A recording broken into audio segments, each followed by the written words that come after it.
Government कॉलेजला बी लागलं 5 लाख रुपये पोराला खर्च येतो, 25 लाख रुपये ते 11वी-12वीच्या ट्युशनची फीस वेगळी, बापानं स्वतःच्या पोटाचा केलेला पोटमारा, माईनं हाडाची केलेली काढं, बापानं रक्ताचं केलेलं पाणी, लोकांकडून काढलेला व्याजानं पैसा, याच्यातून मायबापानं पाहिलेलं मोठं स्वप्न, आणि या स्वप्नाला तुम्ही बेचिराग करण्याचं काम इथली सरकारी यंत्रणा, प्रशासन आणि राजकीय नेते करत असेल तर पहिल्यांदा धिक्कार तुमचा आहे. मी सायन्स क्षेत्रात क्लास घेणाऱ्या तमाम शिक्षकांना विनंती करतो, हीच वेळ हे रस्त्यावर येण्याची. पेपर फुटतो कसा? आणि आम्ही येडे नाहीत रे. हे ऑनलाईन पद्धतीनं तलाठी, ग्रामसेवक, लिपिकचे पेपर फुटायचे, आम्ही रस्त्यावर यायचो, लोक हसायचे. पण आज वेळ तुमच्यावर आली.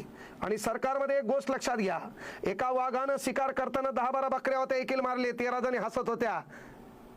दुसऱ्या दिवशी 13वीचा नंबर आला. आमचे नंबर आलेले आहेत, आता तुमच्यावर नंबर आहे. येणाऱ्या काळात प्रत्येक पेपर फुटतील. MPSC कडे देखील धोका असेल, TCS कडे देखील धोका असेल, त्याच्यानंतर आपटेक कडे आता टेंडर दिले आदिवासीचं, तिकडेही धोका असणार आहे. पण बोललं की तुमचं अकाउंट बॅन आहे, बोललं की तुमच्या अकाउंटला व्हिडिओ बॅन आहे, बोललं की महत्वाची गोष्ट तुमची गळचेपी आहे. मनमानी कारभार करू नका. इथल्या देशातल्या तरुणांनी जर ठरवलं तर तुमचा नेपाळ होईल. म्हणून विनंती आहे, 25 लाख पोरं म्हणजे नॉट अ जोक. आणि या देशातल्या तरुणांना पिलर ऑफ द नेशन म्हणतात, या देशाचा आधारस्तंभ म्हणतात.